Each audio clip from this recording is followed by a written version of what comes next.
As you probably know, Trump is being advised to reset his campaign, stop focusing on just petty juvenile insults against Kamala Harris, and talk about policy. And last week, the first week of trying to do that didn't go well at all, but maybe the weekend was better. Let's check in and find out. Kamala has one big advantage. She's a very beautiful woman. She's a beautiful woman. So I decided to go back and reread the clause. I'm not saying he's, but I say that I am much better looking than her. I think I'm much better. I'm a better looking person than Kamala. Okay, so many professionals on the right on TV, behind the scenes are like, dude, I want you to win the presidency. I want you to be the president. Just stop it, stop it. And he goes on stage and not only says, but then screams, I'm a better looking person. Oh my God. I don't think the reset is going well. Also, I want to fact check something. I'm not going to fact check whether he's better looking. I don't think we need to do that. I think we're all well aware. But to be very clear, it was like 1 week ago where the weird thing he was doing in regard to Harris's appearance was saying that she was beautiful and that specifically she looked like Melania Trump.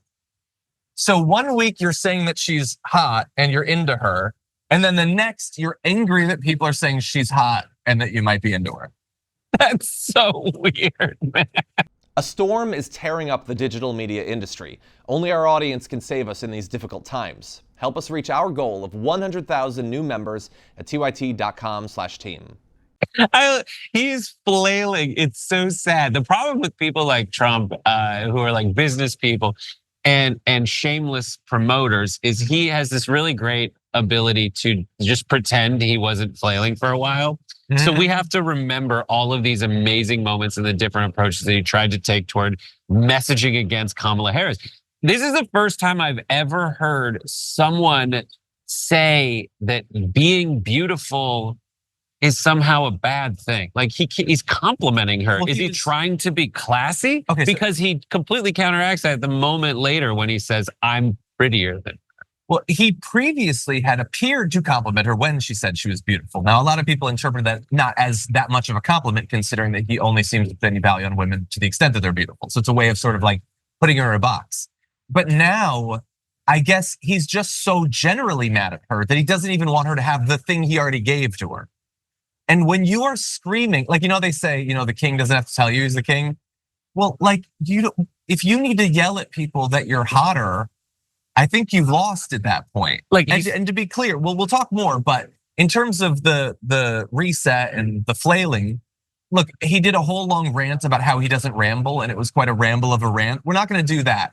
But just to give you an idea of how little forward momentum or progress there's been from a few weeks ago, this was this weekend. People say, be nice. Have you heard her laugh? That is the laugh of a crazy person. That is the laugh of a crazy. It's the laugh of a lunatic. Have you heard it? They prohibited her. They prohibited her for laughing. I've been waiting for her to laugh because as soon as she laughs, the election's over. He started off trying to say that laughing was his first attempt at a nickname, and it didn't work. So he went through all the stuff about her becoming a black person and all that. And because he failed, he just went all the way back around to laughing. Well, and it feels less like a guy who's seriously trying to turn this thing around and more like a guy who's just, this sucks, man. I just want to have a little bit of fun. I like making fun of her laugh. So I'm just gonna do that. He's Gallagher, man. The comedian Gallagher, and they are just there to watch him smash watermelons. That's what it is. I talked to some people who've been to Trump rallies, and they say they literally go the way you would go to an Aerosmith concert to hear him play the hits, to hear him not do the new material, maybe work it in a little bit, but go there and say, lock her up, and do whatever bit that is killing in a previous rally they either went to or saw online. And now they want to see it live. And it is just like it's a stand-up set. And he goes into it. And it is one of those things when you think about it's either he's trying to be a comedian or he's just losing it.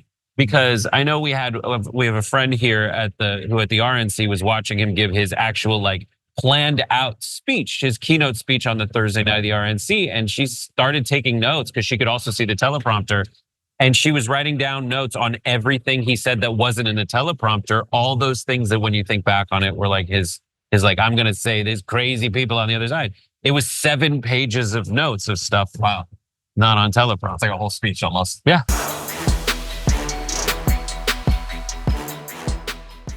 When you click the join button and become a tier 2 member, you get access to all of our weekly top 10 lists. What are you waiting for?